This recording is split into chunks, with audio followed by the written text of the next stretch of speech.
Hello दोस्तों। हाय, कैसे आप लोग? आप सभी को एस के यादव सर की क्लास में स्वागत है। जैसा कि बिहार पुलिस की वैकेंसी आई है और ख़ासकर रेलवे की भी ताबड़तोड़ वैकेंसी आई है, और हम थोड़ी सी कंपटीशन की ओर भी आपको ले जाना चाहेंगे, जिसमें अपना पहला शुरुआत इतिहास से कर रहे हैं। बिना समय गंवाए किसी इधर उधर की बातें ना करके आते हैं, टॉपिक पर चर्चा करते हैं और इतिहास की जानकारी लेते हैं। सबसे पहले आपसे क्वेश्चन पूछा जाएगा कि इतिहास के जनक किसको कहते हैं, तो भूलना नहीं है कि इतिहास का जनक किसको कहते हैं। तो हम लोग हेरोडोटस को कहते हैं। ये वीवीआई टॉपिक है, इनको थोड़ा ध्यान रखिएगा। और इन्होंने हिस्टोरिका नामक पुस्तक लिखा। ये भी क्वेश्चन पूछ देता है कि हिस्टोरिका नामक पुस्तक की रचना किसने की, तो हिस्टोरिका नामक पुस्तक की रचना हेरोडेटस ने की। वहीं प्राग ऐतिहासिक काल के बारे में कुछ जानकारी ले लीजिए, क्योंकि इससे भी छोटी छोटी ऑब्जेक्टिव आ जाती है। हालांकि प्राचीन इतिहास से क्वेश्चन ज़्यादा तो नहीं उठाता है, बट क्या है ना, कभी कभी जब मॉडर्न हिस्ट्री से क्वेश्चन की संख्या ज़्यादा हो जाता है, first shift, second shift, third shift में, मतलब ऐसे, मतलब शुरुआती दौर में जो पेपर होती है उसमें, तो थोड़ी सी क्वेश्चन की बूस्टअप आपको प्राचीन इतिहास से भी उठा लिया जाता है। तो इनके ऊपर भी थोड़ा ध्यान देना पड़ेगा। तो प्रागैतिहासिक काल उस काल को कहते हैं जिसके लिए कोई लिखित सामग्री उपलब्ध नहीं थी। स्वाभाविक, आप जानते हैं उस समय में कोई लिखा हुआ चीज़ नहीं मिलता था, ठीक है। जिससे मानव का जीवन अपेक्षाकृत पूर्णतः सभ्य नहीं था। सभ्य कहने का सेंस, वो ऐसे ही ओपन रहा करते थे, ऐसे ही कच्चे मांस वगैरह जो भी मिलता था वो खा लिया करते थे। पेड़ पौधे के जो कच्चे पदार्थ होते थे वही चीज़ खाते थे। इन्हीं काल को हम लोग प्रागैतिहासिक काल कहते हैं। और इस काल को हम लोग तीन भाग में बांट के अध्ययन करें, जिसमें आपको सबसे पहला भाग है पूरा पाषाण काल के बारे में अध्ययन करना, वही मध्य पाषाण और नव पाषाण। आपको तो ये मूल बात, पूरा पाषाण, मध्य पाषाण, नव पाषाण, आपको इसपी याद रखना है कि पूरा पाषाण काल कब से कब तक को कहते हैं। तो अज्ञात काल से लेकर के 1000 ईस्वी पूर्व तक को हम लोग पूरा पाषाण काल के नाम से जानते हैं। यह अज्ञात काल क्या है सर? जिस समय में किसी भी मतलब समय का जानकारी नहीं था, उसको हम अज्ञात काल कहते हैं। वहीं मध्य काल का आप ईस्वी जरूर याद रखिएगा, प्लीज प्लीज प्लीज, क्योंकि एक 10,000 ईस्वी से लेकर के 4000 ईस्वी, हमने अज्ञात काल से 10,000 ईस्वी बोला था, आपका पूरा पाषाण काल का सेशन है। वहीं 10,000 से लेकर के 4000 ईस्वी पूर्व तक की जो समय सीमा है वो आपको मध्य पाषाण काल के अंतर्गत आता है। और नव पाषाण काल के अंतर्गत कौन सा डेट आता है, तो आपको 4000 ईस्वी पूर्व से 2500 ईस्वी पूर्व। ये एवरेज डेट दिया हूँ, हालांकि कभी कभी ना एग्जिट जैसे कि 2350 इस टाइप से डेट ले लिया जाता है। तो आप एवरेज डेट भी रखिएगा याद, तो आप क्या है ना, उस रेंज में पूछे तो आप मार दीजिएगा टिक। अब आता है क्वेश्चन, यहाँ से वीवीआई क्वेश्चन है। ये क्वेश्चन पूछा जाता है कि आग का आविष्कार कब हुआ था, तो भूलना नहीं कि आग का आविष्कार पूरा पाषाण काल में युग हो रहा था। तो आग का आविष्कार कब हुआ? पूरा पाषाण काल में। वहीं पहिया, क्योंकि मानव जीवन में जब पहिया ना आता तो इतना जीवन का विकास ही नहीं होता, ध्यान रखिएगा। तो पहिया का आविष्कार किस काल में हुआ है? नव पाषाण काल में, ठीक है। और मनुष्य ने अपने घर बनाने की जो प्रवृत्ति किस काल से शुरुआत किया, तो वो नव पाषाण काल से। मुझे ये याद रखना है कि आग आग आग आग कब हुआ? पूरा पाषाण। आग कब हुआ? पूरा पाषाण, दिमाग में सेट कर लीजिए। वहीं पहिया और घर बनाने की जो कलाकृति आई है, साथ ही साथ पशु को जो पालतू बनाने का प्रथा आया है, जिसमें सबसे पहला पशु पशु जो पालतू बनाया था वो कुत्ता को बनाया था। इन चीज़ों को याद रखिएगा, ठीक है। और साथ ही साथ कृषि का भी आविष्कार किस काल में देखने को मिलता है, तो नवपाषाण काल में। नवपाषाण काल के ये 4-5 बातें आप भूलिए ही नहीं, क्योंकि किसी भी परीक्षा में, खासकर बिहार गवर्नमेंट के या स्टेट गवर्नमेंट के कोई भी परीक्षे होते हैं, तो उसमें आपको प्राचीन इतिहास से क्वेश्चन ज़्यादा उठाने का कोशिश करता रहता है और इस टॉपिक से ज़्यादा उठाता है। मैं फिर से आपको रिवीजन करवा दूं कि नवपाषाण काल में पहिया है, घर बनाने की प्रवृत्ति है। वहीं पशु, जो पालतू पशु बनाने की कला थी, जिसमें सबसे पहला पालतू पशु क्या बनाया था, आपसे गाय भैंस बकरी वगैरह कुछ भी पूछ ले, लेकिन आपको कुत्ता में टिक मारना है। वहीं कृषि का आविष्कार किस काल में हुआ था, तो नवपाषाण काल में हुआ था। और आगे है पूरा पाषाण काल में मानव की जीविका का मुख्य आधार क्या था, तो शिकार। बहुत स्टूडेंट क्या करते हैं, कृषि में मार देते। नहीं, मैं पूरा पाषाण काल की बात बता रहा हूँ, ना कि नवपाषाण काल। नवपाषाण काल में आपको कृषि टिक आउट करना है, लेकिन पूरा पाषाण काल में आपको कौन सा टिक आउट करना है, तो शिकार। शिकार पे वो ज़्यादा अपना निर्भर रहते थे अपने जीविका को। अगर एक किसी पशु पक्षी को मार करके या जैसे भी वो अपना शिकार करके अपना जीवन जिया करते थे। मनुष्य ने सबसे पहले कौन सा धातु का खोज किया था, तो तांबा धातु। मैं तांबा धातु के बारे में बता दूं कि कॉपर एक ऐसा तांबा, यानी कॉपर, तांबा का परमाणु संख्या 29 अर्थात 29 है। और तांबा का इस्तेमाल हम लोग मोटर्स में जो होता है, जैसे कि आप पंखा देखिए, पंखा में भी कॉपर का होता है, वायर बनाने में भी कॉपर का। हम हालांकि पढ़ा रहे हैं इतिहास, लेकिन आपको साइंस का भी समराइजेशन कुछ कुछ देंगे, क्योंकि आपका एग्जाम नज़दीक है। और जब हमारे खारवेल से मोटर बुला गया, तो हम आपसे पूछना चाहेंगे कि मोटर किस सिद्धांत पे काम करता है। तो मोटर क्या करता है, विद्युत ऊर्जा को यांत्रिक ऊर्जा में बदलता है। लेकिन वही मैं डायनमो की बात करूँ तो डायनमो किस ऊर्जा को किस ऊर्जा में बदलेगा, तो यांत्रिक ऊर्जा को विद्युत ऊर्जा में बदलेगा। तो तांबा से पित्तल भी बनता है, आपसे पूछा भी जाता है पित्तल जो मित्र मिश्र धातु है क्या चीज़ का, तो तांबा और जस्ता का। खैर हम तांबा से आगे बढ़ रहे हैं। मनुष्य द्वारा प्रयोग किया जाने वाला पहला औजार क्या था, तो कुल्हाड़ी था। पहला औजार क्या था, तो कुल्हाड़ी था। अगला क्वेश्चन है आपको, कृषि का जो पहला आपको उदाहरण मिला था ये मेहरगढ़ से, जगह बहुत भी आए हैं मेहरगढ़ से। कृषि का प्रथम साक्ष्य का प्रमाण कहाँ से मिला है, तो मेहरगढ़ मेहरगढ़ मेहरगढ़। वहीं भारतवर्ष, यानी भारतवर्ष शब्द का सबसे पहले उल्लेख कहाँ किस गुफा में देखा गया, तो हाथी गुफा। भूलना नहीं कि हाथी गुफा का संबंध किससे है, हाथी गुफा राजा खाड़वेल का संबंध जो उड़ीसा राज्य से रिलेटेड है। तो हाथी गुफा अभिलेख राजा खाड़वेल, ये चीज़ याद रखिएगा। लेकिन फिर भी इस हाथी गुफा जो अभिलेख है इसमें सबसे पहला वर्ड छापा गया था भारतवर्ष, इनको याद रखिएगा। मनुष्य द्वारा बोई गई सबसे पहला फसल क्या, तो जौ। याद रखिएगा क्या चीज़ है, जौ। और ये जौ है हड़प्पा काल में, जब एक हड़प्पा जगह है, वही हड़प्पा जगह में जब एक अन्नागार बनाया गया था, जो लगभग 6 अन्नागार बनाया गया था। उन 6 अन्नागार में जब ऊंचे चबूतरे थे, उसके दरार में आपको दयाराम साहनी जब 1921 ईस्वी में गए थे, हड़प्पा सभ्यता की खोज किए थे, उस दरार में जौ और गेहूं का दाना मिला था। इसलिए प्रमाण होता है कि जौ का आविष्कार कब हुआ था, तो मनुष्य की में बोई जाने वाली सबसे पहला फसल कौन हो गया, जौ। जौ को हम लोग कभी कभी ऑप्शन में आपको यव के नाम से भी दे देगा, तो इनको थोड़ा ध्यान रखिएगा। जिस सिक्के पर लिखे नहीं होते थे, उन पर जो चिन्ह बने होते थे उनके ठीक ज्ञान नहीं, यानी ये सिक्के को हम लोग क्या कहते थे, आहत सिक्का या अज्ञात सिक्का कहते थे। फिर से मैं बता दूं आपको, जिन सिक्के पर कोई चीज़ नहीं लिखा रहता, जैसे कि अभी की भारत की जो कॉइन्स है उस पर इंडिया लिखा रहता है, या अदर किसी भी कंट्री के कॉइन्स पे कुछ ना कुछ लिखे रहते हैं। वहीं पहले के समय में किसी भी सिक्के पर अगर कोई चीज़ नहीं लिखा रहता और उसको ठीक ठाक से हम लोग नहीं पढ़ पाते थे, तो उसको आहत सिक्का के नाम से जानता है, जिसको हम अज्ञात सिक्का भी कहते हैं। एक क्वेश्चन और को आता है, रोमिला थापर। ये रोमिला थापर के अनुसार लोहा का उपयोग लगभग 800 ईस्वी पूर्व में किया गया था। क्वेश्चन पूछा भी जाता कि लोहा का उपयोग सबसे पहले कब किया गया था, तो 800 ईस्वी पूर्व में। आपके दिमाग में आएगा कि सर ऊपर आपने हमें कुल्हाड़ी पढ़ाया, तो कुल्हाड़ी क्या लोहा का नहीं बना था, नहीं। उस समय में कुल्हाड़ी लोहा का नहीं बल्कि कुल्हाड़ी लगभग लगभग पत्थर सबका बनाया गया था। लेकिन 800 ईस्वी पूर्व तक जब लोहा का आरंभ हो गया मानव जीवन में, और ये भी कहने वाले अगर कोई विद्वान है, इतिहासकार है, तो उसका नाम है रोमिला थापर, इनको थोड़ा ध्यान रखिएगा। अब हम लोग चलते हैं प्रमुख वेद पर। ये वेद कितने होते, तो वेद की संख्या होता है 4, इनको याद रखिएगा। वेदांग की संख्या होता है 6, उपनिषद होता है आपको 108, और पुराण होता है आपको 18, इनको याद रखिएगा। मैंने क्या बताया, वेद है 4, वेदांग है 6, उपनिषद 108 है, और पुराण कितना है 18, इनको थोड़ा ध्यान रखना है। अब हम लोग यहाँ ध्यान रखेंगे, भारत में सबसे प्राचीन जो ग्रंथ है उस ग्रंथ की को हम लोग किसके नाम से जानते हैं, वेद। और वेद का मतलब ही होता है ज्ञान, ठीक है, नॉलेज। वेद कितने प्रकार के होते हैं, 4 प्रकार, मैंने पहले ही बता दिया। एक है ऋग्वेद है, यजुर्वेद है, सामवेद है और अथर्ववेद है।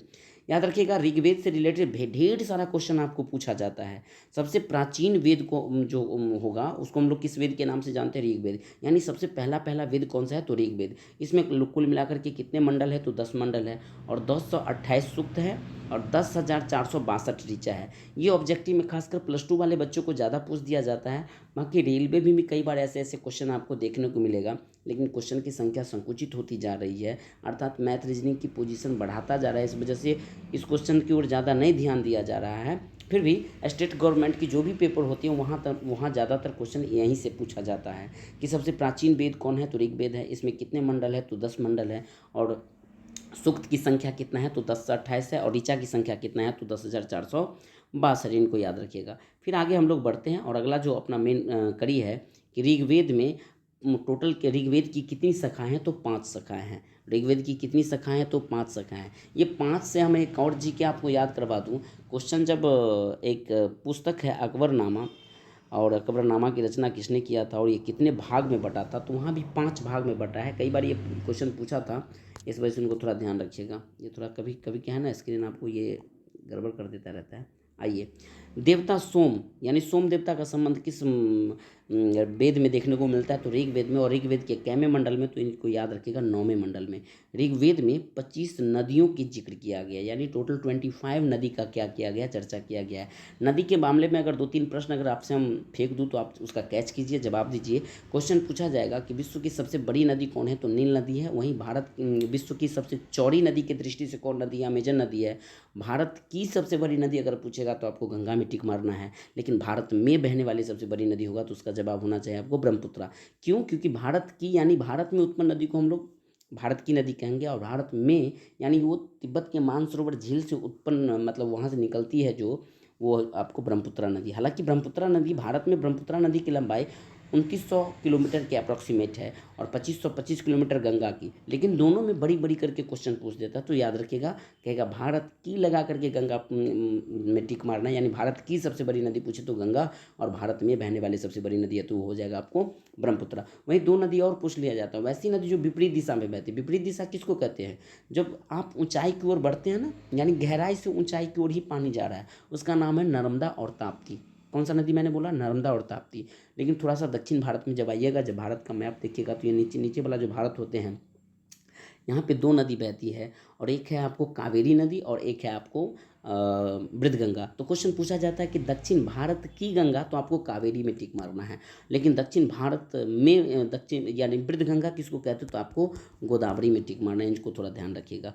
थोड़ा सा नदी की मैंने चर्चा कर दिया, लेकिन आगे हम लोग और टॉपिक को बढ़ाएंगे। अगला क्वेश्चन है कि गायत्री मंत्र का जिक्र किस ऋषि ने किया था, तो याद रखिए गायत्री मंत्र का जिक्र आपको, गायत्री मंत्र का जिक्र ऋषि विश्वामित्र ने किया था, ऋषि विश्वामित्र ने।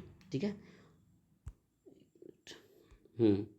नेक्स्ट है कि इसका उल्लेख कहाँ है, तो ऋग्वेद के 3रे मंडल में। मैंने 9वें मंडल में क्या चीज़ का चर्चा किया था, तो सोम देवता का, और 3रे मंडल में किसकी चर्चा किया है, तो ये हो जाएगा आपको 3रे मंडल में आपको गायत्री मंत्र का चर्चा। गायत्री मंत्र तो सबको याद होना चाहिए, ठीक है ना। गायत्री मंत्र का उल्लेख ऋग्वेद में है, और यह सावित्री को समर्पित है।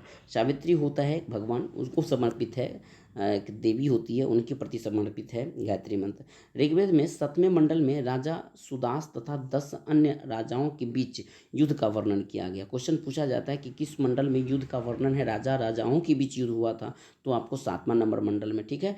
टोटल 10 अन्य राजाओं के बीच युद्ध हुआ था। इस युद्ध में राजा सुदास की जीत हुई थी। क्वेश्चन पूछा भी जाता था कि किस राजा की जीत हुआ था, तो राजा सुदास की जीत हुई थी। और यह युद्ध कौन सी नदी के किनारे हुआ था, तो पारुसनी नदी के किनारे हुआ था, ये भी याद रखिएगा।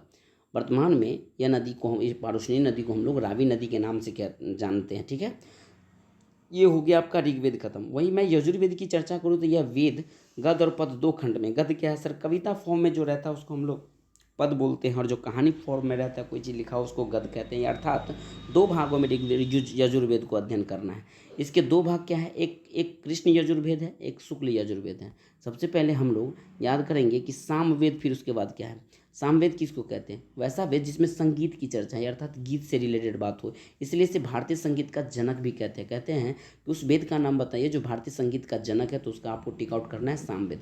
सामवेद में एक और बात याद रखिएगा कि उसमें कुल मिलाकर के कितनी ऋचाएँ हैं, तो 1550 याद रखिएगा। हालांकि 1549 है, अप्रॉक्सीमेट वैल्यू याद रखिएगा, तो ज़्यादा लंबे टाइम तक याद रहता है। और इसमें कितने इसमें, जिसमें जो 1549 है, इसमें 78 है जो नया ऋचा दिया गया। नया ऋचा कहने का मतलब श्लोक नया डाल दिया गया, और शेष ऋग्वेद से लिया गया। फिर से बताऊं, सामवेद में टोटल कितने ऋचा हैं, तो 1549 है, जिसमें 78 नया कंक्लूड किया गया है, और बाकी बात जितना है वो सब कहाँ से लिए हम लोग, अथर्ववेद ऋग्वेद से लिए हैं। अब अपना मूल टॉपिक है अथर्ववेद। ये भी VVI टॉपिक है। क्वेश्चन पूछा जाता है कि अथर्ववेद में यह वेद सबसे बाद का वेद है। सबसे बाद का वेद कौन सा वेद में टिक मारना है, यानी पुराना वेद कहा जाए तो अथर्ववेद है। पुराना वेद नहीं, लेटेस्ट वेद। बाद का वेद का मतलब होगा लेटेस्ट, सॉरी, यानी सबसे नया वेद कहा जाए तो कौन सा हो जाएगा, अथर्ववेद। इसमें ज़्यादातर जादू टोना के बारे में चर्चा किया गया, और तंत्र मंत्र, विवाह से रिलेटेड, प्रेम से रिलेटेड, है ना, बहुत सारे मंत्र का चर्चा है। जो भी जादू टोना वाला बात आवे, अथर्ववेद में टिक मार दीजिएगा। याद रखिएगा अथर्ववेद की कुल मिलाकर के कितनी शाखाएं, तो 9 शाखाएं हैं, और इन 9 शाखाओं में एक पिपलाद और शौनक, ठीक है ना, ये दो शाखाएं बहुत अधिक पॉपुलर है। फिर से याद रखिएगा, पिपलाद और शौनक, पिपलाद और शौनक, ये किसकी शाखाएं, तो अथर्ववेद की शाखाएं, जो बहुत अपने आप में इंपॉर्टेंट है। अथर्ववेद को हम लोग ब्रह्म वेद के नाम से भी जानते हैं। अथर्ववेद को किस वेद के नाम से जानते हैं, ब्रह्म वेद के नाम से। नेक्स्ट क्वेश्चन आपसे पूछा जाएगा कि इसमें बताया गया है कि सभा और समिति और प्रजापति की दो पुत्रियाँ, क्वेश्चन पूछा भी जाता है सभा समिति और प्रजापति की दो पुत्रियाँ का चर्चा किस वेद में है, तो अथर्ववेद में है।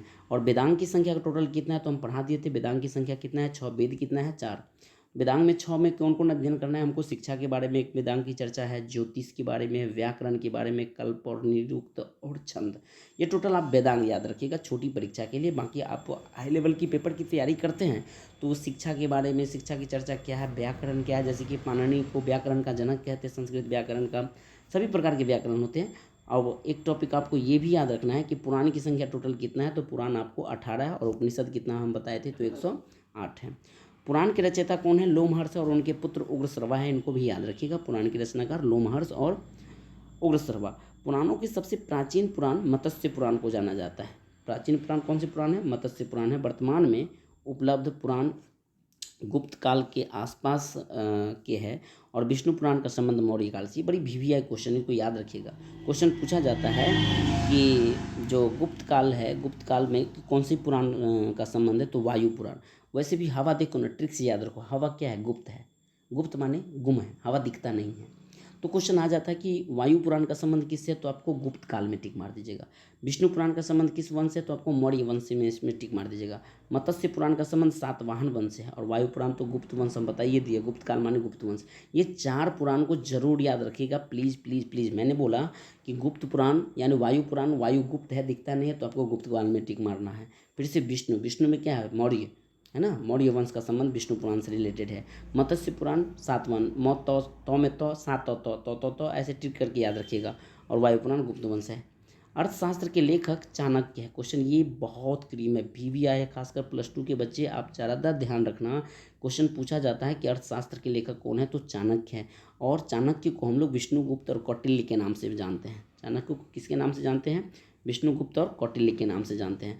अर्थशास्त्र राजनीतिक शास्त्र है। क्वेश्चन पूछा जाता है कि अर्थशास्त्र कैसी शास्त्र है, तो राजनीतिक शास्त्र है। इसमें मौर्य काल के इतिहास के बारे में जानकारी है। और राज तरंगिणी नामक एक पुस्तक बड़ी वीवीआई है, जिसका लेखक कौन है, कल्हण।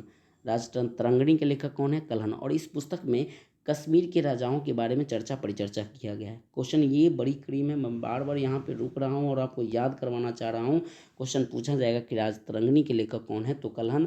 और इस पुस्तक में मूल रूप से कहाँ के विशेष बारे में चर्चा किया जा रहा है, तो जम्मू कश्मीर अर्थात कश्मीर के राजाओं के बारे में चर्चा है। वहीं अष्टाध्यायी के रचनाकार कौन है, तो पाणिनि। इनको याद रखिएगा, ये भी क्रीम क्वेश्चन है और इसे संस्कृत व्याकरण का पुस्तक के रूप में हम लोग जानते हैं। सबसे प्राचीन स्मृति किसकी है, तो सबसे प्राचीन स्मृति मनु स्मृति है और इसके लेखक कौन है, तो मनु है। सबसे प्राचीन स्मृति कहने का सेंस सबसे पुराना स्मृति कौन होगा, तो मनु स्मृति। वहीं जैन साहित्य में को हम लोग क्या कहते हैं, आगम के नाम से जानते हैं। जैन साहित्य को आगम के नाम से। जैन धर्म के प्रारंभिक इतिहास कल्पसूत्र के नामक पुस्तक से लिया गया है। क्वेश्चन पूछा जाएगा कल्पसूत्र का संबंध किससे है, तो जैन धर्म के प्रारंभिक इतिहास के बारे में कल्पसूत्र में वर्णन है। और इसको जो है ना किसने लिखा तो भद्रबाहु ने लिखा था। किसने लिखा, भद्रबाहु। क्वेश्चन पूछा भी जाता है भद्रबाहु का संबंध किस धर्म से है, तो जैन धर्म से है। जातक कथा के बारे में थोड़ा सा याद रखिएगा। जातक पूछे तो बौद्ध धर्म से संबंधित है और इसमें महात्मा बुद्ध के पुनर्जन्म की कहानी है, ठीक है। और भारत की सबसे प्राचीन नगर मोहनजोदारो है, जिसे हम मृतकों की टीला कहते हैं, इनको भी थोड़ा याद रखिएगा। लेकिन विश्व की सबसे प्राचीन नगर देखा जाए तो वो कौन हो जाएगा, आपको मेसोपोटामिया की शहर याद रखिएगा। वहीं असम में पाए जाने वाले गिबन भारत का एकमात्र कपि है। गिबन क्या है, भारत का एकमात्र कपि है। तो ये आज का मेरा टॉपिक कैसा लगा। अगला टॉपिक जो अपना रहेगा वो सिंधु घाटी और हड़प्पा सभ्यता से रिलेटेड, जो मैं कुछ बातें आपको शुरू में बता भी दिया हूँ। आप इतने टॉपिक को अगर अध्ययन कर लेते हैं तो अगला टॉपिक हम सिंधु घाटी सभ्यता पर आधारित आपको बताएंगे। और आप हमें कमेंट करके ज़रूर बताइएगा कि आपको ये निचोड़ जो दे रहा हूँ ये कैसा लग रहा है, ठीक है। तो तब तक के लिए अब हम लोग लेते हैं विदा। तब तक के लिए जय हिंद, जय Bharat, good day, take care, all the best.